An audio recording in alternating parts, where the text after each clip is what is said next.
সবাইকে স্বাগত জানাচ্ছি নিউজ 24 সংবাদে। আপনাদের সঙ্গে আছি আমি আসিফ টিপু।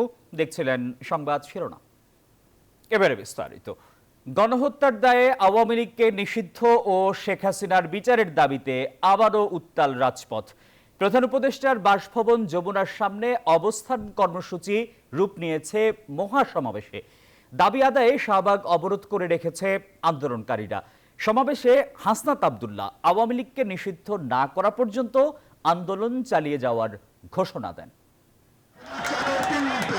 আওয়ামী লীগ নিষিদ্ধের দাবিতে আবারও রাজপথে সরব জুলাই আন্দোলনকারীরা। দাবি আদায়ে শুক্রবার বিকেল থেকে শাহবাগ অবরোধ করেন তারা। এ সময় আওয়ামী লীগকে নিষিদ্ধের দাবিতে নানা স্লোগান দেন তারা। রাজপথের এই আন্দোলনে অংশ নিয়েছেন জুলাই আন্দোলনে আহত এবং নিহত পরিবারের সদস্যরা। অংশ নিয়েছেন বিভিন্ন রাজনৈতিক এবং ছাত্র সংগঠনের নেতাকর্মীরা। সমাবেশে অংশ নিয়ে বিভিন্ন রাজনৈতিক দলের নেতারা বলেন, গণহত্যাকারী আওয়ামী লীগ এদেশে রাজনীতি করার অধিকার হারিয়েছে, অবশ্যই তাদেরকে নিষিদ্ধ করতে হবে।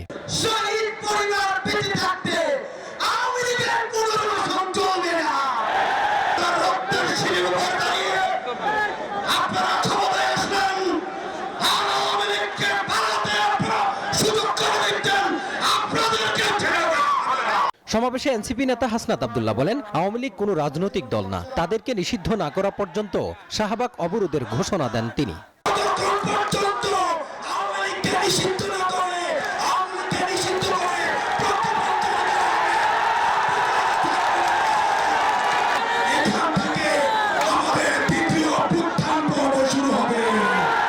আওয়ামী লীগকে নিষিদ্ধ করার দাবিতে বৃহস্পতিবার রাত থেকে প্রধান উপদেষ্টার বাসভবন যমুনার সামনে অবস্থান নেন এনসিপি সহ বিভিন্ন রাজনৈতিক দলের কর্মী সমর্থকরা। মাজহারুল ইসলাম, নিউজ 24, ঢাকা। দর্শক, শাহবাগে আছেন সহকর্মী মাহমুদ হাসান। আমরা সরাসরি যুক্ত হচ্ছি মাহমুদের সঙ্গে। মাহমুদ, শাহবাগে এখন কি পরিস্থিতি দেখছেন? নেতা কর্মীরা কি বলছেন?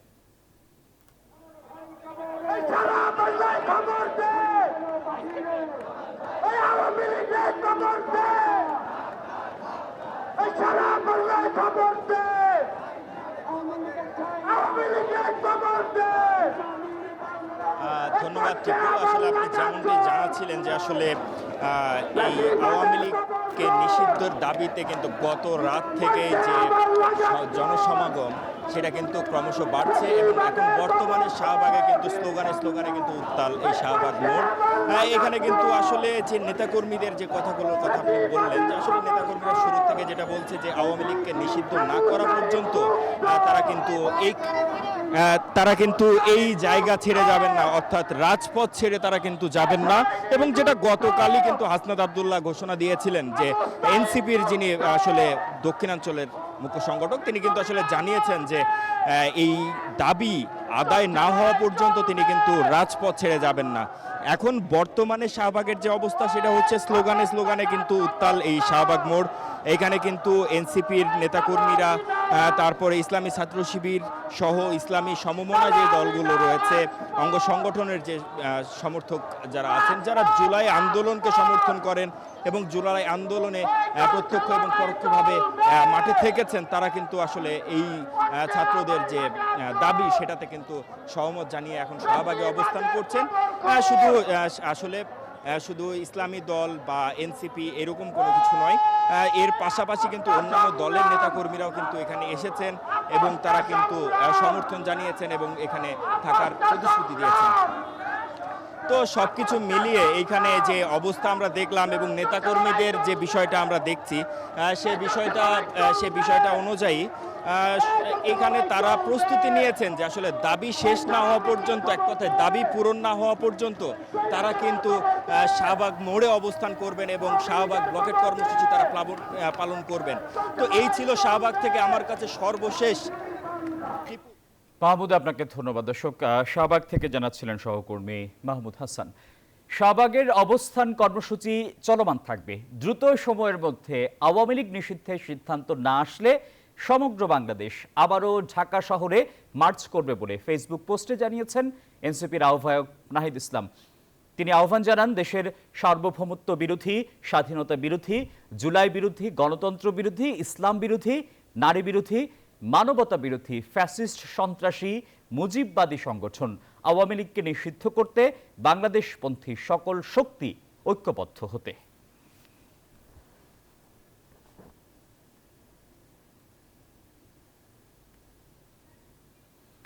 আওয়ামী লীগ নিষিদ্ধের দাবি গুরুত্বের সঙ্গে বিবেচনা করছে সরকার। শুক্রবার দুপুরে প্রধান উপদেষ্টার ভেরিফাইড ফেসবুক পেজে দেয়া এক বিবৃতিতে এ তথ্য জানানো হয়। বিবৃতিতে বলা হয়, সম্প্রতি বিভিন্ন রাজনৈতিক দল, সংগঠন ও জনগণের পক্ষ থেকে স্বৈরশাসন ও সন্ত্রাসী কার্যক্রমের অভিযোগে আওয়ামী লীগ নিষিদ্ধ করার যে দাবি উঠেছে তা সরকার গুরুত্বের সাথে বিবেচনা করছে। এ ব্যাপারে সরকার রাজনৈতিক দলগুলোর সাথে এরই মধ্যে যোগাযোগ করেছে। তাদের সাথে আলোচনা করে দ্রুত সিদ্ধান্ত গ্রহণ করা হবে। সংস্কারের নামে কালক্ষেপণ করা হচ্ছে, দেশ ছাড়ার সুযোগ করে দেওয়া হচ্ছে স্বৈরাচারের দোসরদের, এমন মন্তব্য করেছেন বিএনপির ভারপ্রাপ্ত চেয়ারম্যান তারেক রহমান। বলেন, অত্যন্ত সুকৌশলে ফাটল ধরানোর চেষ্টা চলছে ফ্যাসিবাদ বিরোধী ঐক্যে। চলমান রাজনৈতিক সংকট নিরসনে নির্বাচিত সরকারের কোনো বিকল্প নেই বলেও মন্তব্য করেন তিনি। রাজধানীর ফার্মগেটে ইস্টার পুনর্মিলনী ও শুভেচ্ছা বিনিময় অনুষ্ঠানের আয়োজন করে বাংলাদেশ খ্রিস্টান ফোরাম। অনলাইনে যুক্ত হন বিএনপির ভারপ্রাপ্ত চেয়ারম্যান তারেক রহমান। জাতীয় স্থানীয় রাজনীতিতে খ্রিস্টান সম্প্রদায়কে সুযোগ দিতে আহ্বান জানান আয়োজকরা। আমরা আপনাদের সাথে থাকতে পারি, দেশে সেবা করার সুন্দর একটা সুযোগ পাই। অনুষ্ঠানে বিএনপি মহাসচিব মির্জা ফখরুল ইসলাম আলমগীর বলেন, সংকটময় মুহূর্তে বিভাজন ও প্রতিশোধের বদলে ভালোবাসা ও ঐক্যের মাধ্যমে দেশ গড়তে হবে। আমরা একটা রাষ্ট্র চাই যেখানে সবাই সবার কথা বলতে পারবে, সমান অধিকার থাকবে এবং সেই তার ভোট দিয়ে তার প্রতিনিধি নির্বাচিত করতে পারবে। প্রধান অতিথির বক্তব্যে বিএনপির ভারপ্রাপ্ত chairman Tarique Rahman Easter day উপলক্ষে খ্রিস্টান সম্প্রদায়ের মানুষকে শুভেচ্ছা জানান। বলেন, সকল ধর্মের মানুষের সমান অধিকার নিশ্চিতের মাধ্যমে সাম্য ও মানবিক বাংলাদেশ গড়তে চায় বিএনপি। সাম্য, মানবিক মর্যাদা, সামাজিক সুবিচার, বাংলাদেশের মহান মুক্তিযুদ্ধের এই মূল মন্ত্রে কিন্তু প্রতিটি ধর্মের মর্মবাণীর প্রতিফলন ঘটেছে। তারেক রহমানের বক্তব্যে চলমান রাজনৈতিক প্রসঙ্গ উঠে আসে। বলেন, সাবেক রাষ্ট্রপতির দেশত্যাগের ঘটনায় জনমনে প্রশ্ন উঠেছে, সরকার কি সুকৌশলে ফ্যাসিবাদের দোসরদের পালাতে সহায়তা করছে? বলা হচ্ছে যে অন্তর্বর্তীকালীন সরকার নাকি তার এই দেশ ত্যাগের ব্যাপারে কিছুই জানে না। প্রত্যেকের মনে প্রশ্ন উঠেছে, প্রত্যেকে প্রশ্ন করছে, হয়তোবা পলাতক স্বৈরাচার এবং তাদের দোসরদেরকে নিরাপদে দেশ ত্যাগের সুযোগ করে দিচ্ছে। তিনি বলেন, ফ্যাসিবাদ বিরোধী আন্দোলনকারী দলগুলোর মধ্যে যে ঐক্য গড়ে উঠেছিল তার মধ্যে ফাটল ধরানোর চেষ্টা চলছে। দলগুলোর ঐক্যের মধ্যে ফাটল ধরানোর একটা ক্ষেত্র হয়তো তৈরি করতে চাইছে। পলাতক স্বৈরাচারদের সহযোগীদেরও পুনর্বাসনের ক্ষেত্রেও হয়তো তৈরি করতে চাইছে। তারেক রহমান বলেন, জনগণের ভোটে নির্বাচিত সরকার না থাকলে মানুষ তার মৌলিক অধিকার থেকে বঞ্চিত হয়, গণতন্ত্রের যাত্রা ব্যাহত হয়। এমন ষড়যন্ত্র রুখে দিতে সবাইকে ভূমিকা রাখার আহ্বান জানান তিনি। রাষ্ট্র গণতান্ত্রিক না হলে, রাষ্ট্রে সরাসরি জনগণের ভোটে নির্বাচিত, জনগণের কাছে জবাবদিহিমূলক সরকার প্রতিষ্ঠিত না থাকলে জনগণকে কি ধরনের নির্মম পরিণতি ভোগ করতে হয় বিগত ১.৫ দশকের বেশি সময়কালীন ফ্যাসিবাদ স্বৈরাচারী শাসন শোষণ এর সবচাইতে বড় প্রমাণ। অনুষ্ঠানে খ্রিস্টান সম্প্রদায়ের নবনির্বাচিত পোপকে স্বাগত জানান তারেক রহমান। নবনির্বাচিত পোপকে আমরা আন্তরিক অভিনন্দন জানাই। সাইফুল ইসলাম, নিউজ 24, ঢাকা। তরুণ ভোটারদের কাছে টানতে মরিয়া বিএনপি, এমন লক্ষ্য সামনে রেখে শুরু হলো দলটির ৮ দিনের কর্মসূচি। প্রথম দিনে চট্টগ্রামে আয়োজন করা হয় তারুণ্যের সেমিনার। শনিবার পলো গ্রাউন্ডে রয়েছে তারুণ্যের অধিকার রক্ষার সমাবেশ। এরপর খুলনা, বগুড়া ও ঢাকাতেও হবে একই ধরনের আয়োজন। সংশ্লিষ্টরা বলছেন, এই ধরনের আয়োজন তৃণমূলে বিএনপির গ্রহণযোগ্যতা বাড়াবে। দেশের মোট জনসংখ্যার 1/3 তরুণ, যাদের উদ্ভাবনী চিন্তা আর অদম্য মানসিকতায় বিনির্মাণ হবে আগামীর বাংলাদেশ। সেই তারুণ্যের কাছে আরেকবার ছুটে গেল বিএনপি, জানতে চাইল তাদের ভাবনা। ভাগাভাগি করা হলো বিএনপির আগামীর পরিকল্পনা। কি করে সফল হব এই ভয়টা কিন্তু বিএনপির 3 তারুণ্যের সংগঠন, ছাত্র, যুব ও স্বেচ্ছাসেবক দলের আয়োজন। তারুণ্যের ভবিষ্যৎ ভাবনা, ভবিষ্যৎ বাংলাদেশ শীর্ষক প্রথম সেমিনার অনুষ্ঠিত হলো চট্টগ্রামে। উঠে এলো তরুণ প্রজন্মের স্বপ্ন, আশা এবং দেশের ভবিষ্যৎ নির্মাণে তাদের ভূমিকা নিয়ে নানা গুরুত্বপূর্ণ আলোচনা। In the presence of many educators in the panel, আপনাদের রেকমেন্ডেশনটা কি হবে so that we are prepared to get into the job field to acquire the necessary experience that we need at this graduate level? আমি মনে করি শিক্ষা হতে হবে জীবনধর্মী, শিক্ষা হতে হবে শুধু মুখস্থ বিদ্যা নয়, শিক্ষা হতে হবে আপনাকে এনলাইটেন করবে, আপনাকে আলোকিত করবে। অনুষ্ঠানে বিএনপি নেতা আমির খসরু মাহমুদ চৌধুরী বলেন, শুধু রাজনীতিতে নয়, অর্থনীতিতেও গণতন্ত্রায়ন করতে হবে, সবার জন্য নিশ্চিত করতে হবে সমান সুযোগ। বাংলাদেশে যারা বিনিয়োগ করতে আসবে প্রত্যেকটি ইনভেস্টরের জন্য আমরা বিদেশ থেকে একজন করে ক্যাপ্টেন নিয়োগ করব। ক্যাপ্টেন হবে কারা? আমাদের এই যে তোমাদের মতো, আপনাদের মতো ইয়াং ছেলে মেয়েরা শিক্ষিত, smart, intelligent. You will be the captain. এই ক্যাপ্টেনের দায়িত্ব হচ্ছে he or she will get all the permission. He or she will solve all the problem. Investor কিছু করতে হবে না। ইনভেস্টর শুধু ওর মনিটরে কোরিয়াতে বসে, চায়নাতে বসে, জাপানে বসে ইনভেস্টর দেখবে যে তার প্রগ্রেসটা কি হচ্ছে। আসার দরকার নাই। The captain will do the job. So এরকম স্মার্ট ক্যাপ্টেন আমাদের আগামী দিনে।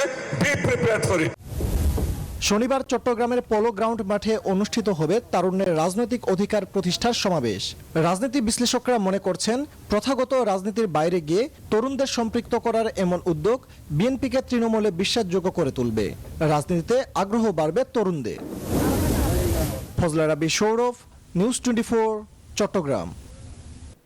তাপপ্রবাহের কবলে দেশ। চুয়াডাঙ্গায় তীব্র আর ঢাকা সহ বিভিন্ন জেলায় বয়ে যাচ্ছে মাঝারি প্রবাহ। চুয়াডাঙ্গায় তাপমাত্রার পারদ চড়েছে 41.2 ডিগ্রি সেলসিয়াসে, যা দেশে চলতি বছরের সর্বোচ্চ।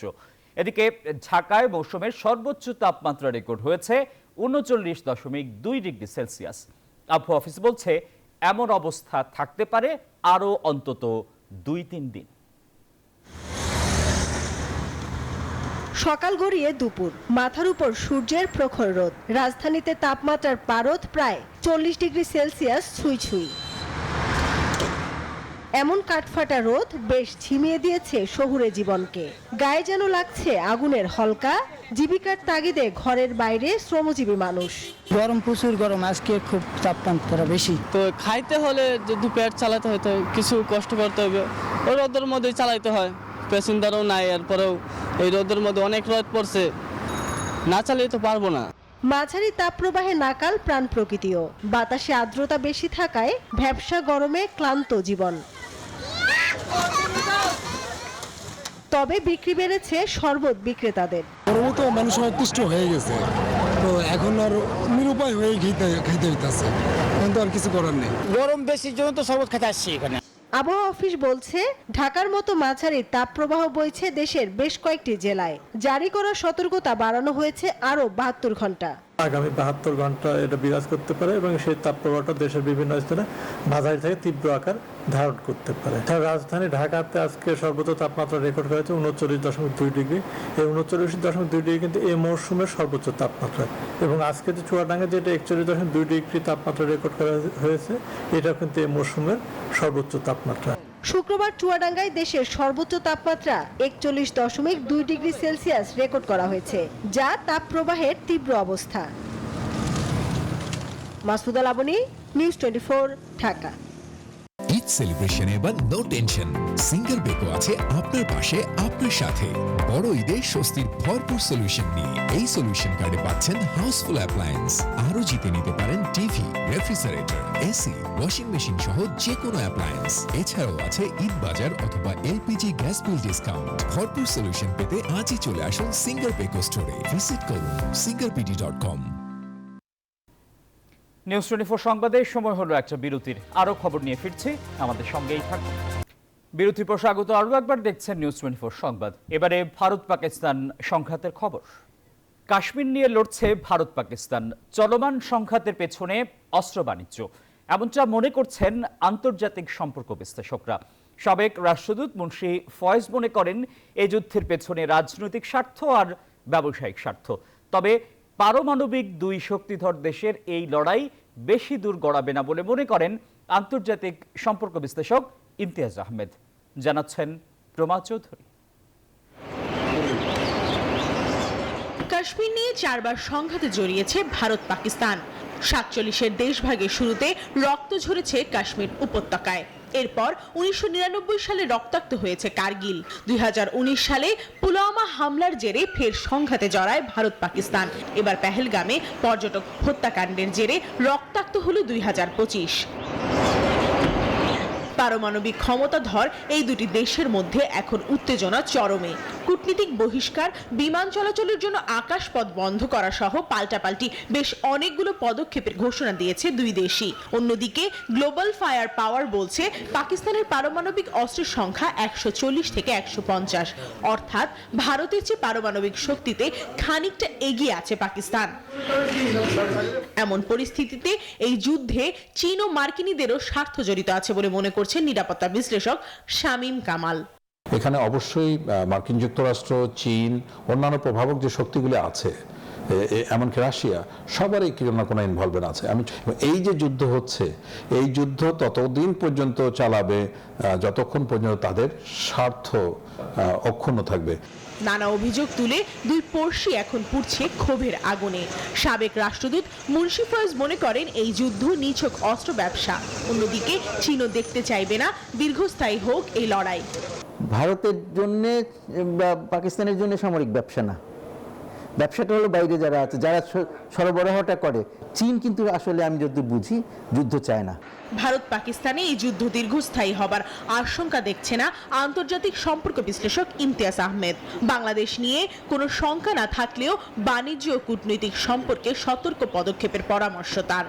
যদি এই দুটো দেশ বড় যুদ্ধের মধ্যে যায় তাহলে আমাদের কি করণীয় সেই হোমওয়ার্কটাও করা দরকার। এটা তাদের ব্যাপার, তারা হাইলি প্যাশনেট, কি ভারতীয় কি পাকিস্তানি, আমরা এর মধ্যে কোনোভাবে জড়িত না। যুদ্ধ করালে লাভের গুড় কে পাবে, এ নিয়ে কূটনীতিক মহলে চলছে বিতর্ক। একই সাথে রাষ্ট্রীয়ভাবে এই যুদ্ধে বাংলাদেশের নাক গলানো উচিত না বলেও মত বিশেষজ্ঞদের। প্রমা চৌধুরী, নিউজ 24, ঢাকা। পাল্টাপাল্টি দোষারোপে আরও উত্তপ্ত ভারত পাকিস্তান সম্পর্ক। এরই মধ্যে ভারতে একাধিক হামলার দাবি প্রত্যাখ্যান করেছে পাকিস্তান। এদিকে সীমান্ত এলাকাতে হামলা অব্যাহত রয়েছে। এমন অবস্থায় সব রাজ্য এবং কেন্দ্রশাসিত অঞ্চলে জরুরি অবস্থা জারির নির্দেশ দিয়েছে ভারত সরকার। এরই মধ্যে নিরাপদ স্থানে পালিয়ে যাচ্ছেন স্থানীয়রা। যুদ্ধবন্ধে শুরু হয়েছে কূটনৈতিক তৎপরতা। পরিস্থিতি নিয়ন্ত্রণে আনতে অবিলম্বে দুই দেশকে সংলাপে বসার আহ্বান জানিয়েছে যুক্তরাষ্ট্র।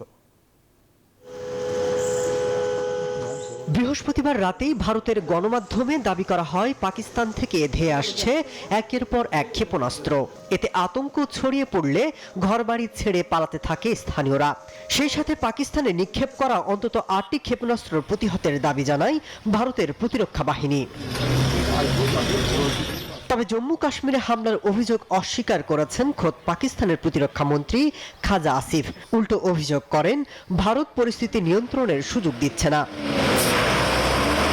এদিকে সীমান্ত এলাকাতে থেমে থেমে গুলি ছুটছে উভয় দেশের সেনারা। এমন অবস্থায় ঘরবাড়ি ছেড়ে অনেকেই নিরাপদে আশ্রয় নিচ্ছেন। এরই মধ্যে সব রাজ্য এবং কেন্দ্রশাসিত অঞ্চলে জরুরি অবস্থা বলবৎ করার নির্দেশ দিয়েছে ভারতের স্বরাষ্ট্র মন্ত্রণালয়। এমন অবস্থায় শুরু হয়েছে কূটনৈতিক দৌড়ঝাঁপ। পাকিস্তান এবং ভারতের জাতীয় নিরাপত্তা উপদেষ্টাদের মধ্যে এরই মধ্যে সরাসরি যোগাযোগ স্থাপিত হয়েছে। ভারতের প্রতিরক্ষা মন্ত্রী রাজনাথ সিংও বলেছেন নয়াদিল্লির সংলাপের মাধ্যমে বিরোধ নিষ্পত্তি করতে আগ্রহী। এদিকে দিল্লিতে ইরান এবং সৌদি প্রতিনিধিরা সংঘাত বন্ধে আলোচনা চালিয়ে যাচ্ছেন। পরিস্থিতি নিয়ন্ত্রণে আনতে অবিলম্বে দুই পক্ষকে সংলাপে বসার আহ্বান জানিয়েছে যুক্তরাষ্ট্র। মাসুদ রানা, নিউজ 24। সংবাদের সময় হলো আরো একটা বিরতির। আমাদের সঙ্গেই থাকুন। বিরতির পর স্বাগত। আরো একবার দেখছেন নিউজ 24 সংবাদ। দেশে থ্যালাসেমিয়ার বাহক প্রায় 2 কোটি মানুষ। প্রতি বছর 10 থেকে 15 হাজার শিশু জন্ম নেয় এই জিনগত রক্তরোগ নিয়ে। দেশে 1.5 থেকে 2 লাখ থ্যালাসেমিয়া আক্রান্ত রোগী আছেন। তবে উদ্বেগের বিষয় হলো দেশের 85% মানুষ জানেনই না কিভাবে ছড়ায় এই রোগ? চিকিৎসকদের মতে বিয়ের আগে রক্ত পরীক্ষা বাধ্যতামূলক করা গেলে থ্যালাসেমিয়া প্রতিরোধ সম্ভব। বিশ্ব থ্যালাসেমিয়া দিবস উপলক্ষে থ্যালাসেমিয়া প্রতিরোধ ও চিকিৎসা বাংলাদেশ প্রেক্ষিত বিষয়ে রাজধানীর কৃষিবিদ ইনস্টিটিউশনে অনুষ্ঠিত হয় আলোচনা সভা। অনুষ্ঠানে প্রধান অতিথি ছিলেন স্বাস্থ্য ও পরিবার কল্যাণ মন্ত্রণালয়ের বিশেষ সহকারী অধ্যাপক ডক্টর মোহাম্মদ সাইদুর রহমান। বক্তারা বলেন, সচেতনতা ছাড়া থ্যালাসেমিয়া প্রতিরোধ সম্ভব নয়।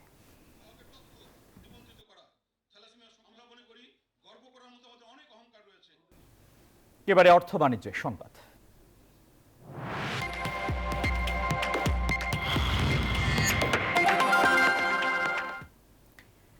দুই সপ্তাহ ধরে চড়া রাজধানীর সবজির বাজার।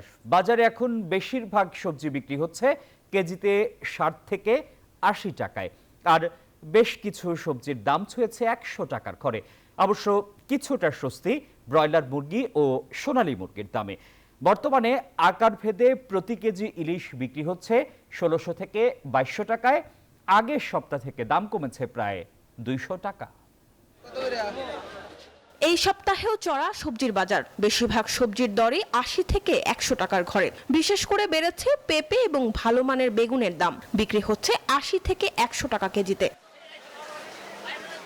এছাড়া করলা, বরবটি, ঝিঙে, চিচিঙ্গা, পটল, লতি, ঢেঁড়স 60 থেকে 80 টাকা কেজি দরে বিক্রি হচ্ছে। আলু, কাঁচকলা, মিষ্টি কুমড়ার মতো কয়েকটি সবজি ছাড়া 50 টাকার নিচে কোনো সবজি এখন কেনা যায় না। অন্যান্য সবজি যারা আমরা 50-এর নিচে দুইটা আইটেম আছে, যারা আমরা বললো টমেটো আর হিসাব হলো মূলা।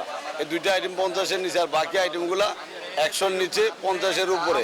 মানুষের যে পরিমাণে আয় দরকার, রুজি রোজগার দরকার, কিন্তু আসলে কোনো কিছুই মানুষের মধ্যে নিয়ন্ত্রণের মধ্যে নাই। যখন বলছে দাম 100 টাকা কেজি, আমি কিন্তু কেনা বন্ধ করে দিয়েছি। আমি না কিনে চলে যাচ্ছি, কারণ পেঁপে না খেয়েও থাকা যাবে, তবু 100 টাকা দিয়ে পেঁপে আমি কিনতে পারবো না।